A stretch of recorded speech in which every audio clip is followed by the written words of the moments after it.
Irmãos e irmãs, boa noite. Essa noite, se Deus nos permitir, irmãos, vamos extrair algumas verdades do Evangelho na época, no evento da ressurreição e nos últimos dias de Cristo, antes da sua ascensão. Nós fizemos também esse pedido ao presbitério para falar a respeito desse assunto semana passada pelo evento da Páscoa, que na verdade nós não comemoramos a Páscoa, é uma festa judaica, mas nós comemos chocolate. E não tem problema nenhum. E eu gostaria de falar sobre o verdadeiro significado da Páscoa e extrair alguns pontos dos últimos dias de Cristo, como eu já falei, de Cristo, obrigado, irmão, Cristo ressurreto. Dois encontros ele teve com duas pessoas que nos trazem bastante instrução e bastante consolo, e eu acredito que, ao analisarmos o impacto desse encontro de Jesus ressurreto, esse impacto, o que produziu nessas pessoas, que são pessoas comuns, pecadoras, instáveis e incrédulas como nós. Esse impacto nelas também pode ser reproduzido hoje na era da igreja, mesmo para nós que já somos crentes, que temos fé, porém a nossa fé não anula, muitas vezes nós temos dificuldades e até mesmo passarmos por momentos de incredulidade, por incrível que pareça. Vamos ver então o texto, João capítulo 20. Como eu falei, era um texto que nós iríamos estudar semana passada, mas pela bondade e misericórdia de Deus, Deus proveu um assunto bem mais importante, quem sabe, que foi o que nós ouvimos sobre finanças. Não mais importante, eu diria, vou rever o que eu falei, mas tão importante quanto ouvirmos o Paulinho falar sobre finanças, né? E agora então nós vamos repartir esse texto, capítulo 20 de João, capítulo 20 de João. Primeiro caso, a partir do versículo 10 até o versículo 18. João 20, de 10 a 18. E voltaram os discípulos outra vez para casa. Maria, entretanto, permanecia junto à entrada do túmulo chorando. Enquanto chorava, abaixou-se e olhou para dentro do túmulo e viu dois anjos vestidos de branco, sentados onde o corpo de Jesus fora posto, um à cabeceira e o outro aos pés. Então eles lhe perguntaram: mulher, por que choras? Ela lhes respondeu: porque levaram o meu Senhor e não sei onde o puseram. Tendo dito isto, voltou-se para trás e viu Jesus em pé, mas não reconheceu que era Jesus. Perguntou-lhe Jesus: mulher, por que choras? A quem procuras? Ela, supondo ser o jardineiro, respondeu: Senhor, se tu o tiraste, dize-me onde o puseste, e eu o levarei. Disse-lhe Jesus: Maria. Ela, voltando-se, lhe disse em hebraico: Rabone, que quer dizer mestre. Recomendou-lhe Jesus: não me detenhas, porque ainda não subi para meu Pai, mas vai ter com os meus irmãos e dize-lhes: subo para meu Pai e vosso Pai, para meu Deus e vosso Deus. Então saiu Maria Madalena anunciando aos discípulos: vi o Senhor, e contava que ele lhe dissera estas coisas. Esse é o primeiro caso, o caso de Maria Madalena. Segundo caso, vamos ler, versículo 24 a 29. Ora, Tomé, um dos 12, chamado Dídimo, não estava com eles quando veio Jesus. Disseram-lhe então os outros discípulos: vimos o Senhor. Mas ele respondeu: se eu não vir nas suas mãos o sinal dos cravos, e ali não puser o dedo, e não puser a mão no seu lado, de modo algum acreditarei. Passados 8 dias, estavam outra vez ali reunidos os discípulos, e Tomé com eles. Estando as portas trancadas, veio Jesus, pôs-se no meio e disse-lhes: paz seja convosco. E logo disse a Tomé: põe aqui o dedo e vê as minhas mãos. Chega também a mão e põe-na no meu lado. Não sejas incrédulo, mas crente. Respondeu-lhe Tomé: Senhor meu e Deus meu. Disse-lhe Jesus: porque me viste e creste? Bem-aventurados os que não viram e creram. Vamos pedir para Deus graça e sabedoria para compreendermos o que o Senhor ensina. Pai, rogamos ao Teu Espírito Santo que ministre os nossos corações nessa noite, que nos encha de fé, que nos encha e renove a nossa esperança no Senhor. Que a Tua palavra, Senhor, possa adentrar no mais íntimo do nosso coração, e que assim possamos ser apacentados pelo nosso Supremo Pastor, que nos supre nessa noite com a Tua poderosa palavra, que é o pão vivo que nos desce do céu nessa noite. Eu te peço, Pai, que o Senhor alimente o Teu rebanho, que o Senhor alimente e nutra a nossa fé, que o Senhor nos dê graça, Pai, de podermos compreender e aplicar, Senhor, essas verdades às nossas vidas. Que o Senhor nos transforme nessa noite de fato e de verdade. Nós te pedimos tudo isso com esperança, no nome do nosso Senhor Jesus Cristo. Amém. Amém. Muito bem, meus irmãos, aqui nós vemos 2 casos. O primeiro deles aconteceu com Maria Madalena. O segundo aconteceu com um dos 12 discípulos, chamado Tomé. Vamos analisar então um caso de cada vez. O primeiro caso, como eu já falei, todos eles são pessoas comuns, pecadoras, instáveis e muitas vezes incrédulas, apesar de crentes. Então, o primeiro caso de Maria Madalena, ela era chamada Madalena porque ela pertencia ou nasceu e era originária de uma cidade chamada Magdala, na região da Galileia. E quem era essa mulher? Maria Madalena era uma das melhores discípulas de Jesus. Há uma confusão em identificar Maria Madalena. Alguns nessa confusão acreditam o título de prostituta. Alguns dizem que ela era pecadora, que ungiu os pés do Senhor também.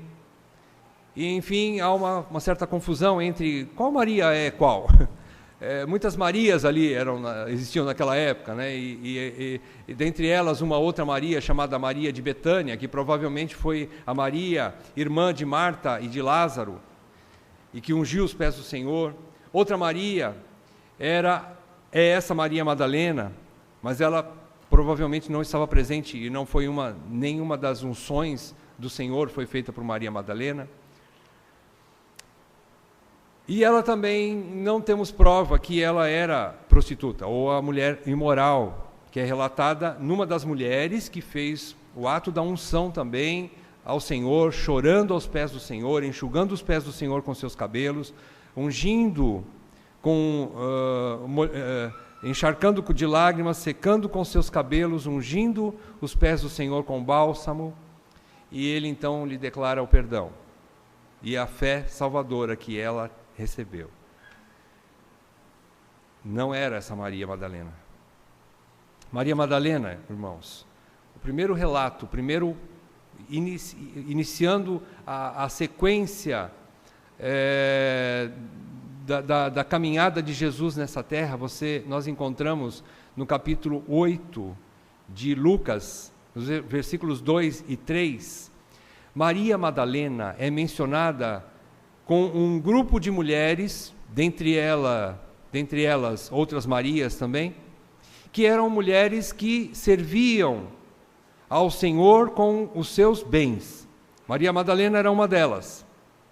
Então ela era uma mulher que nós não temos também informações se ela era próspera financeiramente para servir o Senhor com seus bens, mas nós vemos que não há necessidade de ser rico para servir o Senhor com seus bens. E ela serviu com fidelidade, sendo rica ou não. Porque, na verdade, a região de onde ela vinha não era uma região muito próspera, a não ser pela pescaria. A pescaria promovia uma certa lucratividade, ou era a economia básica da região da Galileia, de onde havia a cidade de Magdala. Então, possivelmente, ela não era uma mulher de muitas posses, mas servia o Senhor com fidelidade. E diz que ela o acompanhou por todo o seu ministério, e não só ela, mas todas as mulheres que você encontra ali em Lucas 8, 2 e 3. E ela, então, como não tem provas de ser prostituta, alguns querem imputar esse título a ela, né? Não temos prova disso. Infelizmente, isso ficou inculcado na cabeça, né, por causa da tradição, e muitos de nós acham que foi isso que aconteceu. Nós não temos provas, né? E alguns falam, nossa, mas será que Jesus teve tanto interesse assim numa mulher prostituta, né? Não, nós não sabemos se ela era prostituta. O que nós sabemos é que no relato do capítulo 8, versículos 2 e 3 de Lucas, é que simplesmente ela só era uma mulher que tinha 7 demônios. Então, se você acha que é menos mal ter 7 demônios ou ser prostituta, você julga o caos. Mas era uma mulher que Jesus expulsou dela 7 demônios. Qual é o caso mais grave? Não sei. Eu não sei. Só sei dizer que Jesus a salvou e ela se apegou a Ele com grande amor e com grande dedicação.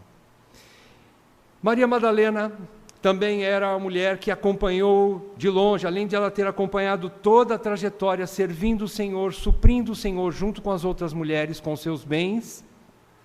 Maria Madalena também acompanhou de longe Jesus a caminho do Calvário. Você encontra em Mateus 27, 55 e 56. Eu não vou ler todos os textos, que senão nós vamos perder muito tempo. Mas se você quiser anotar, leia em casa e comprove em casa. Ela foi uma das que estava ao longo da trajetória do Calvário. Maria Madalena estava ali. Ela estava lá, olhando o seu amado Senhor, caminhando rumo ao Gólgota, rumo ao Calvário. Ela estava ali, acompanhando. Mateus 27, 55 e 56. Ela também estava corajosamente aos pés da cruz, junto com outras mulheres, e ouviu o último suspiro do Mestre. Em João, capítulo 19, versículo 25, nós achamos isso. Ela estava lá, no momento quando o Senhor já estava para render o seu espírito, ela estava lá, corajosamente, quando os homens, discípulos do Senhor, não tiveram coragem nem de chegar perto, a não ser João. Porque nesse momento, quando Jesus olha para aquelas mulheres e vê que a sua mãe estava ali, João estava próximo, e ele fala assim: mulher, eis aí o teu filho. E fala para João: eis aí a tua mãe. E desde aquele momento, João então assume Maria como sua mãe e começa a cuidar dela, leva ela para casa. Maria Madalena estava lá. E pouco depois, Jesus então pede: eu tenho sede. Quando os soldados vão, pegam uma vara com uma esponja, encharca em vinagre e coloca nos seus lábios para que ele chupasse aquele vinagre, e ele vira de lado e diz assim: está consumado. E ali então ele rende o seu espírito. Maria Madalena estava lá, ela estava perto, corajosamente, diferente dos outros discípulos, como nós vemos Pedro, depois que ele ouviu o galo cantando pela última vez, e ele chora amargamente, e ele sumiu dali. Ele não conseguiu mais acompanhar aquela trajetória de cruz, aquele momento da crucificação. Pedro não estava lá. O discípulo que era para confirmar os mais novos não estava lá. O mais velho para puxar fila não estava lá. Maria Madalena estava. Maria Madalena também observou de perto o sepultamento de Jesus, quando José de Arimateia, um homem rico, porém discípulo do Senhor que o amava, pede para Pilatos o corpo de Jesus. Mateus 27, 59 a 61, você encontra isso. Maria Madalena estava lá. Quando José de Arimateia pega o corpo, prepara o corpo, junto com Nicodemos, talvez outras pessoas estavam ali, eles embalsamam o corpo. O que é embalsamar o corpo? É colocar bálsamo, especiarias, enrolar em vários panos, como uma múmia, e ali cheio de perfumes, e eles embalsamaram o corpo de Jesus. Eles ali cobriram com aquele chamado lençol, que nós encontramos mais para frente. E ali então, José de Arimateia coloca dentro do seu sepulcro, onde não havia nenhum outro morto ali dentro, um sepulcro novo, coloca o corpo de Jesus ali dentro. E quem estava à porta? Maria Madalena. Maria Madalena acompanhando o corpo, acompanhando o sepultamento de Jesus. Ela também foi a primeira que chegou ao túmulo na madrugada do domingo, ao terceiro dia. Ela não abandonou o seu mestre nem depois de morto. Ela foi fiel. Ela acompanhou o corpo morto do Senhor. E ela teve o grande privilégio de ser a primeira que viu o Senhor ressurreto. Maria Madalena estava lá. Ela estava lá. João, capítulo 20, versículo 1, diz que era o primeiro dia da semana, o domingo. Maria Madalena foi ao sepulcro. De madrugada, e ainda estava escuro, ela viu aquela pedra revolvida, então ela entendeu. E ela foi a primeira que chegou lá. Ela entendeu que alguma coisa muito errada estava acontecendo na sua pressuposição. Ela entendeu alguma outra coisa. Roubaram o corpo do Senhor. Ela não poderia assimilar na sua mente a ressurreição, embora ele tivesse ministrado muitas e muitas e muitas vezes que o seu corpo seria ressurreto. E ele voltaria, ele reviveria. Ela não conseguiu entender ainda aquilo. Primeira coisa que lhe vem à mente: roubaram o corpo morto do meu mestre. Onde ele está? Então ela foi a primeira que chegou lá. E ela também foi a primeira que viu e conversou com Jesus ressurreto. Esse é o texto que nós acabamos de ler, de 11 a 18. Enquanto alguns discípulos, entristecidos com a perda do seu mestre, confusos com o que estava acontecendo, a pedra estava removida, não havia ninguém dentro do sepulcro. João, Pedro e outras pessoas pegam, depois de ver tudo aquilo, ainda entristecidos, ainda sem compreender o que estava acontecendo direito, o que é que eles fazem? Versículo 10, voltam para casa. Eles voltam para casa, tipo, não tem mais nada o que fazer, vamos para casa. Maria Madalena não. Versículo 11 diz que ela ficou lá. Ela ficou lá. Ela queria descobrir: onde é que está o corpo do meu mestre? Onde está o corpo do meu Senhor? Onde ele está?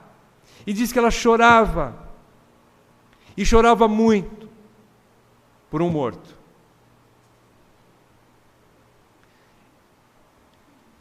É interessante que então Jesus aparece para ela. Depois nós vamos analisar um pouco mais o texto.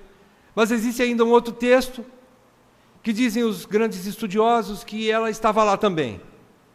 Atos, capítulo 1, versículo 14. Nós não vamos ler também. Mas ali diz que naquele cenáculo onde eles estavam reunidos, ainda com medo do que estava acontecendo, Jesus já havia aparecido a eles, já havia confirmado que eles teriam que voltar para Jerusalém e esperar até que do alto fossem revestidos de poder, para que eles pudessem então pregar o Evangelho, começando em Jerusalém, por toda a Judéia, Samaria, até os confins da terra. E naquele momento Jesus então é assunto aos céus. Quando ele some nas nuvens, 2 anjos aparecem para os discípulos e falam: o que vocês estão olhando para cima? Aquele que subiu, voltará. Tipo assim, vamos gente, é hora de trabalhar. O que é que eles fazem? Voltam para o cenáculo, trancam as portas, medo, pavor. Eles tinham acabado de perder o seu rei, E eles questionavam o que é que vai ser daqui para frente, mas eles viram o Senhor ressurreto. Algo estava trabalhando em seus corações. E não só dos 11 que estavam ali, Judas já tinha se suicidado. E 11 estavam ali. E mais outros discípulos. E as mulheres. E quando você vê mencionado no versículo 14 do primeiro capítulo de Atos, as mulheres mencionadas ali, é o mesmo termo que você encontra em Lucas, capítulo 23, de 49 a 55, são as mulheres. Quando chamavam-se as mulheres, as pessoas entendiam, eram aquelas mulheres que acompanhavam o Senhor, servindo o Senhor com seus bens, discípulas do Senhor, fiéis ao Senhor, e dentre elas quem estava? Maria Madalena. Maria Madalena continuou com os discípulos. Ela continuou agora com a igreja. Ela reconheceu a necessidade de estar lá. Ela entendia isso. Ela aprendeu isso. É estar lá que ela vai receber do Senhor o que ela precisa para continuar vivendo. É estando lá que ela ia receber do Senhor fé, ministração da palavra, orientação. Porque Ele prometeu que Ele lhes seria o caminho, a verdade e a vida. Ela compreendia isso. Passou a compreender, lógico, depois de muita dúvida. Então, a experiência fatal de Maria Madalena, o encontro com Cristo ressurreto, vamos analisar rapidamente para depois pular para o caso de Tomé. Então nós lemos João capítulo 20, de 11 a 18, nós vemos esse caso. Enquanto os demais discípulos voltaram para casa, no versículo 10, ela fica desconsolada à porta do sepulcro vazio, chorando por um morto. Quando Jesus se apresenta, ela não o reconhece no primeiro momento, mesmo amando-o tanto. E alguns dizem, porque era de madrugada, ainda estava escuro, não deu para ver direito. Não, não era. Era já de manhã. Já era cedo. Não era mais de madrugada. O sol já brilhava, o dia já despontava e dava para ver claramente. Mas ela não o reconheceu. Então nós aprendemos que os vivos estão acostumados com os mortos, mas não com os ressurretos. O evento da ressurreição não é simples de se compreender, meus irmãos. E quem de nós compreende a ressurreição? Quem de nós? Se não for dado por Deus graça de, pela fé, aceitarmos, ainda que não possamos decifrar o enigma da ressurreição. Nós não compreendemos plenamente a ressurreição, mas nós aceitamos a ressurreição pela fé. É o que acontece com Maria Madalena. Há outros relatos também de discípulos que viram o Jesus ressurreto e não conseguiram reconhecê-lo imediatamente. Como, por exemplo, o caso mais famoso é daqueles 2 discípulos no caminho de Emaús, relatado em Lucas capítulo 24, de 13 a 35. Você vê ali que esses 2 discípulos eram discípulos de fato do Senhor, conheciam o Senhor, andaram com o Senhor, aprenderam com o Senhor, porém, depois dos eventos acontecidos em Jerusalém, ou seja, a crucificação, e até mesmo depois a ressurreição, e aqueles fatos da ressurreição já se esparramaram como notícia fresca por todo aquele território, e esses discípulos ouviram sobre isso, e Jesus entra no meio dos 2, no meio da estrada, e ali algumas pessoas dizem assim, e eles então olharam para aquele Jesus, mas não reconheceram, ouviram Jesus e não reconheceram, sentaram, depois que Jesus ainda contou todo o Velho Testamento, apontando para aquilo que havia de acontecer com ele mesmo. Ele não se identifica claramente, mas ele conta, ele prega para aqueles 2 discípulos, e os 2 discípulos então chegam a um determinado lugar e falam assim, vamos entrar nessa cidade. E Jesus faz menção de continuar caminhando. E os 2 discípulos falam, não, peraí, está tarde, está começando a decair a tarde. E Jesus então concorda, entra na cidade, vai até a casa onde eles vão ficar hospedados, e ali prepara uma janta para eles, ele come com os seus discípulos, e quando no momento antes de comer, quando ele parte o pão, quando ele faz o agradecimento a Deus, diz que os olhos dos discípulos se abrem, e eles então reconhecem, é o Senhor. Quando eles olham para o lugar onde estava o Senhor, cadê o Senhor? Não está mais lá. O Senhor desaparece simplesmente da frente deles. Eles ficam espantados com tudo aquilo. Então é a mesma situação de Maria Madalena. A princípio não é fácil reconhecer tudo isso. Alguns dizem, mas era porque já estava escuro, estava chegando a noite. Não, não era. Eles começaram uma caminhada longa de várias horas, no período da tarde, dia claro ainda. E eles poderiam ver claramente o rosto da pessoa, porém eles não reconheceram Jesus. Por que não conseguimos discernir alguém ou alguma situação em algumas situações? Lágrimas nos olhos? Por causa da lágrima, na hora que você está com os olhos cheios de lágrimas, você não consegue ver direito as pessoas, né? Fica meio embaçada a visão, você não reconhece. Pouco provável. Pouco provável. Na verdade, a fé, mesmo genuína, se abate com a depressão. A nossa fé é volúvel, e mesmo com o amadurecimento cristão, ela ainda é frágil, porque nós somos frágeis. Ainda o desespero nos assalta vez por outra, e na verdade, não é a fé que se abala, somos nós que nos abalamos. É a nossa alma que se abala diante das circunstâncias e da extrema tristeza que muitas vezes nós somos obrigados a enfrentar. Diante dessas tristezas, como nós estudamos no Salmo 28 hoje de manhã, nós às vezes não percebemos a presença de Deus, nós não somos sensíveis à presença de Deus, ao socorro de Deus, que Deus nos ouve, a ponto de Davi no Salmo 28 dizer, Senhor, não sejas mudo para comigo, ou surdo para comigo, e não te cales a meu favor.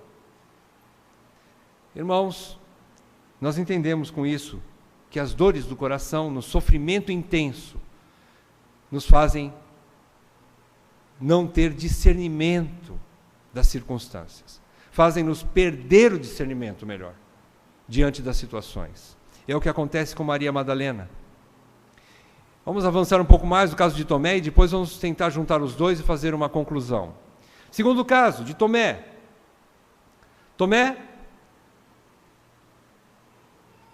é o nome aramaico dele, ou no grego, chamado Dídimo, também você encontra o nome de Dídimo no grego, que os dois, tanto Tomé como Dídimo, significam gêmeo, ou gêmeos. Nós não sabemos se ele tinha algum irmão gêmeo, mas sabemos que Tomé era uma figurinha especial. Tomé foi todo especial. A personalidade de Tomé nos impressiona. E quando a gente olha a vida de Tomé, a primeira coisa que a gente faz é julgá-lo. Que homem de fé dúbia. Que homem de pouca estrutura. Você começa a ver a vida de Tomé, pouco se fala de Tomé, mas o pouco é suficiente para você começar a julgar Tomé. Então Tomé evidencia seu caráter quando o Senhor propõe retornar para a Judéia. Você encontra isso no capítulo 11 de João, por causa do evento da morte de Lázaro. O Senhor está numa outra cidade e quando ele recebe a notícia de que Lázaro morreu, ele diz, eu vou voltar para ressuscitar Lázaro. Todos os discípulos, na verdade, questionaram esta viagem do Senhor, pelo perigo de sofrerem novos ataques dos judeus. E eles questionaram o Senhor. Senhor, mas nós acabamos de sair de lá da Judéia, e lá estavam, quase apedrejaram o Senhor. Nós escapamos por um fio. E Jesus, resoluto, diz: nós vamos voltar para lá. E então, Tomé se manifesta abertamente e também sombriamente, de uma maneira muito sombria, muito sinistra. Tomé declara ousadamente, a gente às vezes olha para Pedro, né? O primeiro que fala é o primeiro que apanha, né? É o primeiro que fala um monte de coisa errada, o Senhor é obrigado a corrigi-lo, porque ele tem um espírito indomável, né? E ele fala com rapidez, sem pensar muitas vezes. E Tomé, nesse caso aqui, Tomé chega e declara assim, em alta voz, no capítulo 14, versículo 5, capítulo 11, versículo 16, o caso da morte de Lázaro, capítulo 11, versículo 16. O que é que o Tomé fala? Ele exclama: vamos também nós, para morrermos com ele. Tomé aqui expressa a sua fragilidade, mas ele é sincero, ele é honesto em suas palavras, ele expressa assim sua preocupação. Então, Tomé manifesta abertamente o que estava no seu coração. Ele também mostra dúvidas e um pressentimento sombrio novamente sobre o caminho. Ensinado por Jesus no capítulo 14 de João, você vê o relato ali, e apesar, irmãos, ali na última ceia, após a última ceia, Jesus dissera palavras motivadoras e consoladoras, mas essas palavras consoladoras e motivadoras, ainda assim, não trouxeram nenhum consolo nem motivação para Tomé. Jesus disse no capítulo 14 de João: não se turbe o vosso coração, creiam em Deus, creiam também em mim. Jesus disse, e ele prometeu que iria preparar morada na casa do Pai, e voltaria para buscá-los, e estariam para sempre com ele. E com todas essas palavras consoladoras, ainda assim, ao se referir ao caminho, Tomé questiona Jesus. E ele diz no versículo 5 do capítulo 14 de João: Senhor, não sabemos para onde vais, como saber o caminho? Tomé aprendeu, mas não soube aplicar em sua vida os ensinamentos do Senhor. Isso é muito normal para uma alma que não está acostumada com as coisas eternas e celestiais, com ressurreição, com vida eterna, com divindade. Todos nós questionamos. Difícil compreender divindade, difícil compreender vida eterna, difícil compreender vitória sobre a morte, ressurreição. Tudo isso é muito difícil, irmãos. É muito difícil. E a terceira e última vez que o apóstolo Tomé, por que nós dizemos apóstolo Tomé? Porque o Senhor o confirmou no apostolado. Ele foi sim um apóstolo. Ele morreu como mártir também, por causa do Evangelho.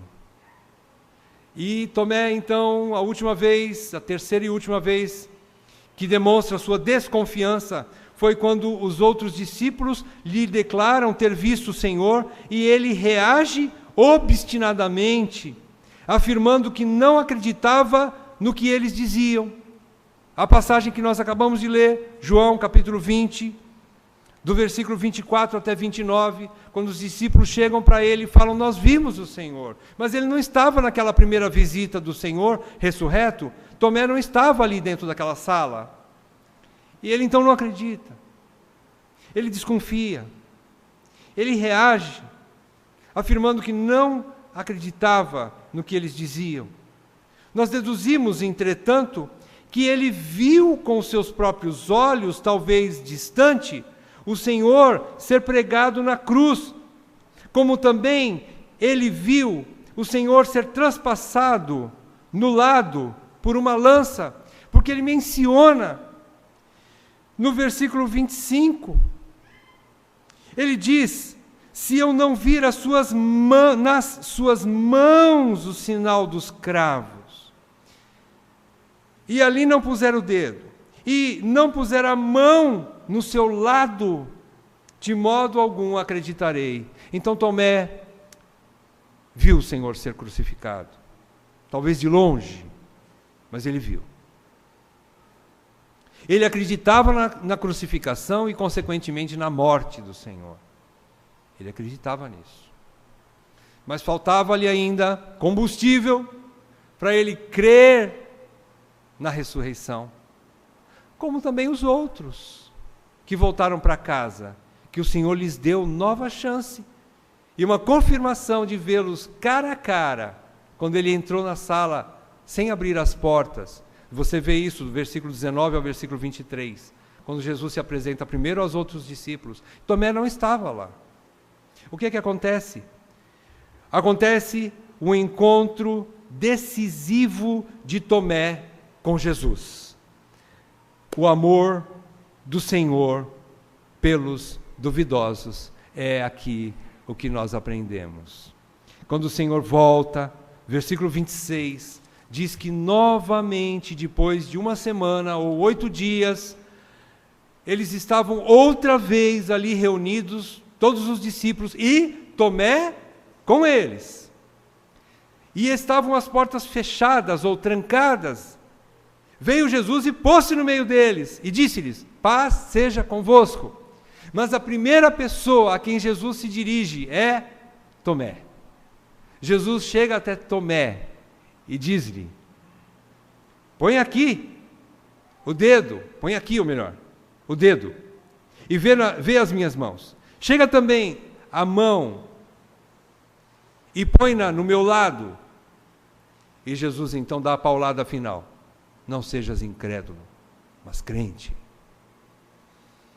O que é que acontece aqui, meus irmãos? Jesus faz questão de promover um segundo encontro, ou dar uma segunda oportunidade para Tomé, oferecendo-lhe exatamente a condição que ele havia proposto para que pudesse crer. Tomé disse que se eu não ver e não tocar nas mãos e no lado do Senhor, de modo algum crerei. O que é que Jesus faz? Se apresenta diante dele, apresenta-lhe as suas mãos, mostra-lhe o lado, pede para que ele toque, para que ele creia.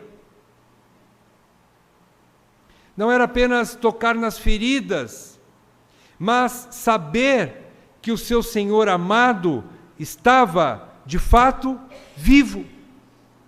Irmãos, a confusão na cabeça de Tomé era grande, como seria de qualquer um de nós, meu irmão.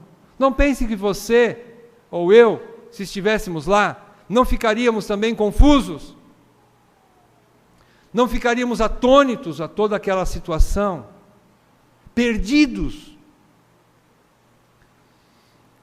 E o que ele de fato queria ver, o que a gente entende que, por que ele não se contentaria em olhar somente para o rosto do Senhor, que ele, caminhando 3 anos com Jesus, teve sim uma identificação clara do tom de pele, dos olhos, do semblante do Senhor, dos cabelos do Senhor. Era o mesmo corpo que foi crucificado e que caminhou com eles 3 anos, ou melhor. Era o mesmo corpo que ressuscitou. Não tinha nada mais, nada menos. Aquele corpo ali ainda não estava glorificado no sentido de receber uma composição diferente, uma essência diferente. Mas era o corpo, sim, do mesmo Senhor que eles tanto acompanharam durante 3 anos. Por que não só olhar para os olhos de Jesus? Não era o suficiente para Tomé crer? Por que ele diz que queria ver as marcas dos cravos e o lado ferido? Porque ele, no seu coração, queria crer que o seu amado Senhor estava de volta, e vivo. E vivo. Havia morrido sim, mas agora reviveu, ressuscitou. Semelhante a Maria Madalena, Tomé sofria pela perda do seu Senhor e Deus, que ele declara depois: meu Senhor e meu Deus. Dizem que essa foi a primeira expressão de louvor da igreja. Nos lábios de Tomé, a primeira expressão na nova dispensação da igreja: meu Senhor e meu Deus. Então ele sofre por essa perda esta que iria destruir sua confiança. É verdade, essa perda deixou arrasado, entristecido em extremo. Era como se Tomé confessasse sinceramente suas dúvidas, que desfaria uma suposta fé superficial em Deus, quando ele confessa: de modo nenhum crerei se eu não colocar a mão e se eu não ver. Ele confessa, ele abre o coração, ele fala: eu não consigo crer, meus irmãos. Eu não consigo crer. Ele confessa a sua tristeza, com palavras mostrando a sua desconfiança no que havia acontecido. E muitas vezes nós somos rápidos, né? Talvez legalistas, e falamos assim: Tomé nem deveria ser apóstolo. Um cara de fé tão pequena. Irmãos, eu tenho certeza que nós, se estivéssemos lá, talvez não estivéssemos reagido de forma diferente, não. Talvez não tivéssemos reagido de forma diferente. Talvez até pior. Então Tomé confessa. E isso foi o ponto para quebrar a sua fé, que era ainda uma fé volúvel, uma fé superficial em Deus. E Jesus, meus irmãos, Jesus entende como Tomé funciona. Jesus entende como eu e você funcionamos.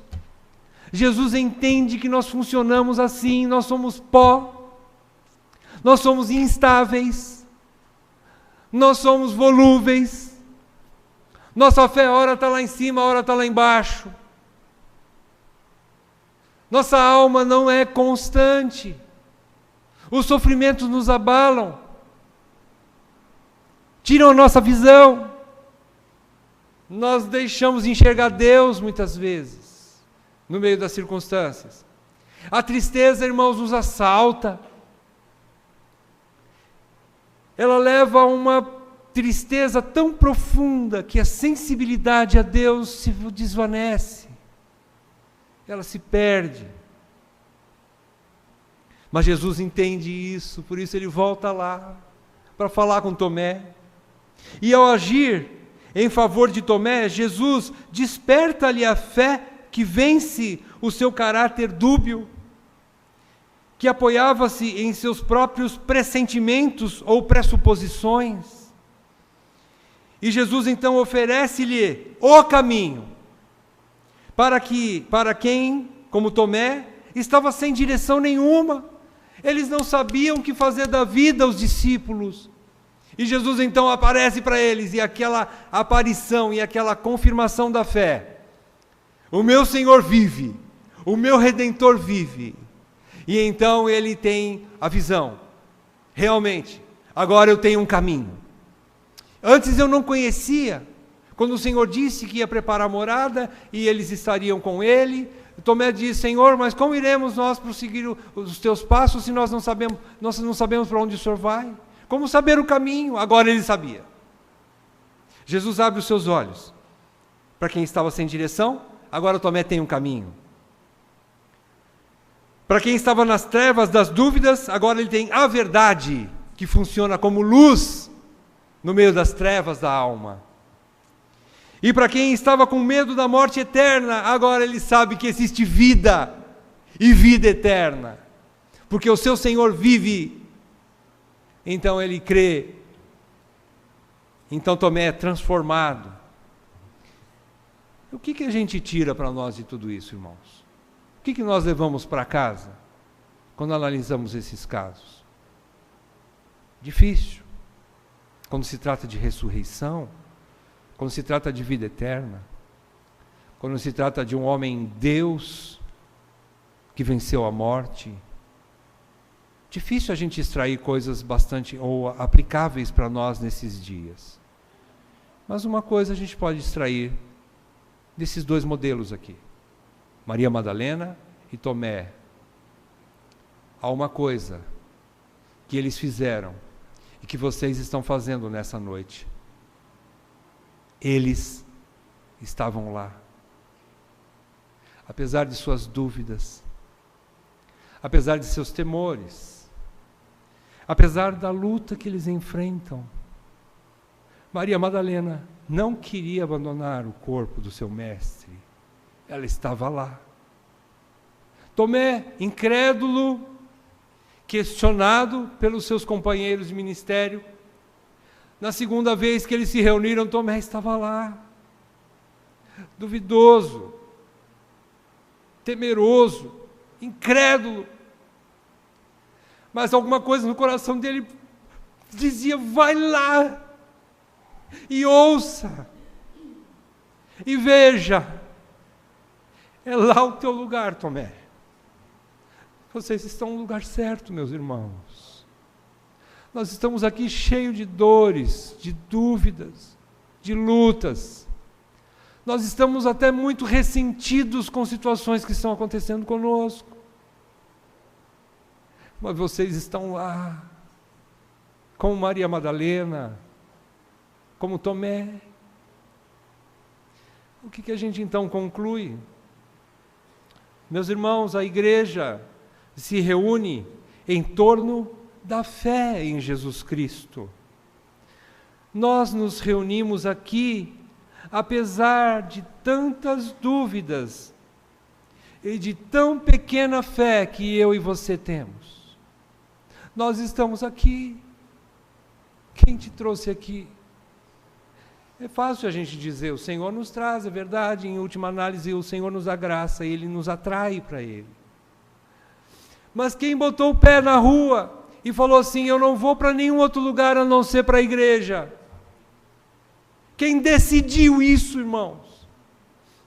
Apesar da tua dor, apesar da tua luta, e apesar da tua tão pequena fé, apesar da tua raiz de amargura, irmãos. Muitos estão aqui com raiz de amargura, mas estão aqui.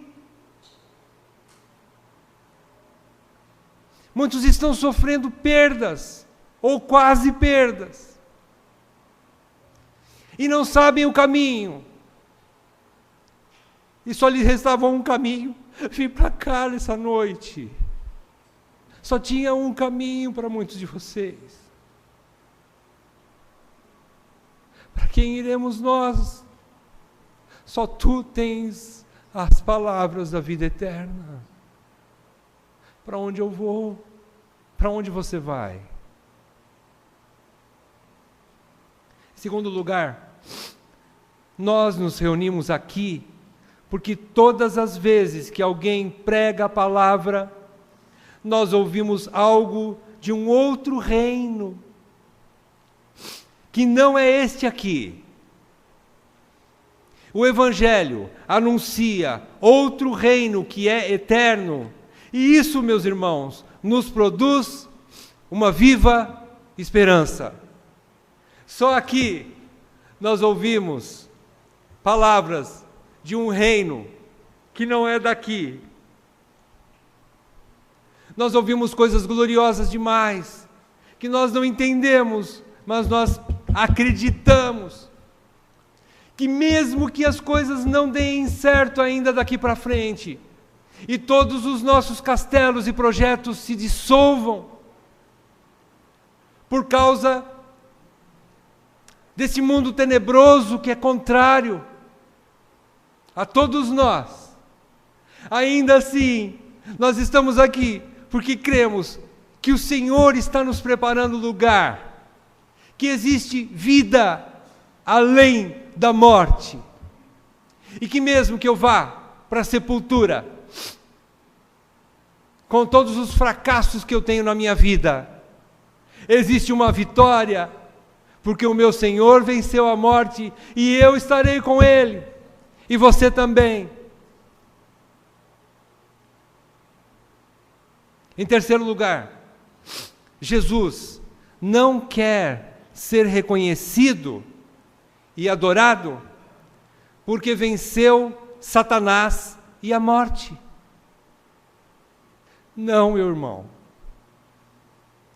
O teu mestre, o meu mestre, o teu Deus, o meu Deus, o teu Senhor e o meu Senhor, Jesus Cristo, Ele quer ser amado como aquele que sofreu, e sofreu numa cruz por amor de um povo.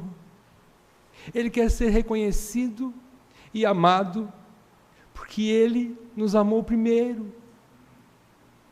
Ele sim foi poderoso, Ele venceu Satanás, Ele venceu o inferno, Ele venceu a condenação. Mas Ele quer que nós olhemos para Ele e digamos assim: eu amo o Senhor. Eu amo o Senhor porque o Senhor me amou. Por causa do teu amor. Ele quer ser reconhecido e amado e relembrado. Por isso nós praticamos a ceia do Senhor, para relembrar-nos a sua morte, a sua ressurreição. Ele quer ser lembrado como aquele que amou até a morte, e morte de cruz. Ele quer ser lembrado pelo seu povo e quer ser amado pelo seu povo como aquele que amou incondicionalmente. Em último lugar, este povo tem outra sensação também, além da incredulidade, mas nós podemos dizer que nós temos a certeza de que Ele nos aceita. Ele ouve nossas dúvidas e temores quando passamos por dificuldades. Irmãos, Ele nos aceitou incondicionalmente, independente da nossa estrutura tão volúvel, tão inconstante. Ele nos aceitou. Isso deve nos motivar, irmãos. Ele aceita, Ele te ouve. Quando você abre o coração e fala assim: Senhor, eu não estou vendo mais nada, Senhor. Senhor, não há luz no fim do túnel, pelo contrário, trevas sobre trevas. Dia após dia. É sofrimento sobre sofrimento, é dor sobre dor. E o Senhor nos ouve. E o Senhor nos ouve. Hoje de manhã nós entendemos que nós louvamos ao Senhor como nós fizemos aqui nessa noite. Muitas vezes porque Ele nos dá livramento das nossas dores. Mas a grande maioria das vezes nós louvamos ao Senhor porque o livramento ainda não chegou. Mas Ele nos concede graça para passarmos pelo sofrimento. Ele nos concede graça para enfrentarmos as lutas que são tão grandes, que nós, quando olhamos para elas, nós dizemos: agora eu não aguento mais. E o Senhor repete as palavras de Paulo: a minha graça te basta, porque é na tua fraqueza que o meu poder se aperfeiçoa na tua pessoa, em você. E então Ele dá graça para sofrermos e sofrermos. É Ele que está nos fortalecendo. E é por essa graça, então, que você está aqui nessa noite.